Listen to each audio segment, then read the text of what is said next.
अब आप लोग फिगर इट आउट 1 देख लीजिए पेज नंबर 51-52 के क्वेश्चन देख लीजिए। In each of the below grids, join A to other grid points in the figure by a straight line to get an acute angle, an obtuse angle, a reflex angle. Next, mark the intended angles with curves to specify the angles.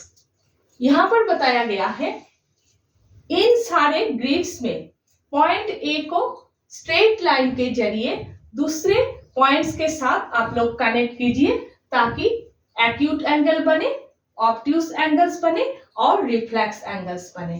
Next, curve mark लगाइए उन सारे angles को दिखाने के लिए जिन सारे angles को यहाँ पर आप लोगों को ड्राइंग करने के लिए कहा गया है। ठीक है, तो चलिए देखते हैं। सबसे पहले एक्यूट एंगल्स, डेफिनेशन क्या था? 0 डिग्री से ज्यादा, 90 डिग्री से कम जो एंगल्स है वो है एक्यूट एंगल्स।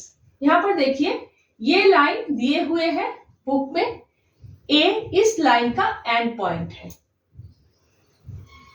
ये देखिए ये 90 डिग्री एंगल है। ठीक है, इस लाइन को आप लोग ड्राइंग मत कीजिएगा, सिर्फ समझाने के लिए है। इस लाइन के राइट हैंड साइड में आप लोग पॉइंट ए को स्ट्रेट लाइन के जरिए किसी भी पॉइंट्स के साथ कनेक्ट करेंगे, एक्यूट एंगल्स बनेंगे। ठीक है, और एक बात ध्यान दीजिएगा, आप लोगों को पॉइंट्स के थ्रू से ही स्ट्रेट लाइन ड्राइंग करनी है। ठीक है, पॉइंट के बाहर से अगर आप लोग लाइन ड्राइंग करोगे तो नहीं होगा। तो यहां पर आप लोग इस तरह से लाइन ड्राइंग करोगे, ये एक्यूट एंगल है। यहां पर भी कर सकते हो, यहां पर भी कर सकते हो, लेकिन जितना ज्यादा पॉइंट्स के थ्रू से आप लोग लाइन ड्राइंग करोगे उतना ही अच्छा है। तो एंगल ए एक्यूट एंगल है। नेक्स्ट, ऑब्ट्यूज एंगल, 90 डिग्री से ज्यादा, 180 डिग्री से कम। देखिए ये 90 डिग्री है।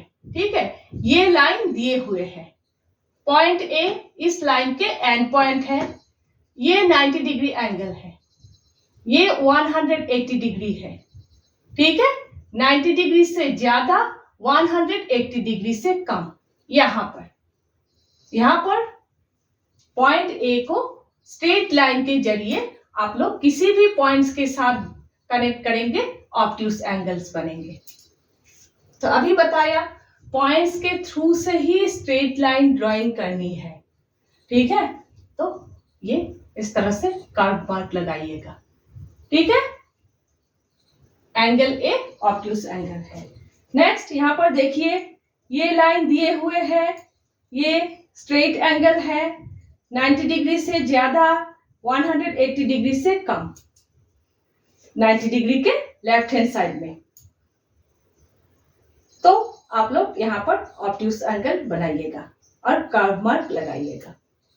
इस पोर्शन में किसी भी पॉइंट्स के साथ आप लोग पॉइंट ए को कनेक्ट करोगे, स्ट्रेट लाइन के जरिए ऑब्ट्यूज एंगल बनेंगे। कर्व मार्क जरूर लगाइएगा। ठीक है, नेक्स्ट, रिफ्लेक्स एंगल, ये लाइन दिए हुए है, ये स्ट्रेट एंगल है। देखिए डेफिनेशन क्या था रिफ्लेक्स एंगल का? 180 डिग्री से ज्यादा, 360 डिग्री से कम। ठीक है, ये जो पोर्शन है, ये लाइन दिए हुए है, सोच लीजिए ये 180 डिग्री एंगल है, क्योंकि ये लाइन सिर्फ सोचना है, आप लोगों को ड्राइंग नहीं करना है। तो 180 डिग्री एंगल है, 180 डिग्री से ज्यादा, 360 डिग्री से कम। इस पोर्शन में पॉइंट ए को स्ट्रेट लाइन के जरिए किसी भी पॉइंट्स के साथ आप लोग कनेक्ट करोगे, रिफ्लेक्स एंगल बनेंगे। और आप लोगों को इस तरह से दिखाना है कर्व मार्क लगा के।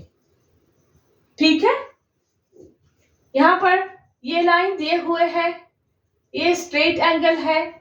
ठीक है, तो इस पोर्शन में आप लोग पॉइंट ए को स्ट्रेट लाइन के जरिए किसी भी पॉइंट्स के साथ कनेक्ट करोगे, रिफ्लेक्स एंगल बनेंगे। ठीक है, और कर्व मार्क लगाना है। एकदम ही सिंपल है, सिर्फ वन लाइन ड्राइंग करना है और कर्व मार्क लगा के दिखाना है कि कौन सा एक्यूट एंगल है, कौन सा ऑब्ट्यूस एंगल है, कौन सा रिफ्लेक्स एंगल है। ठीक है, नेक्स्ट हम लोग फिगर इट आउट 2 कर रहे हैं।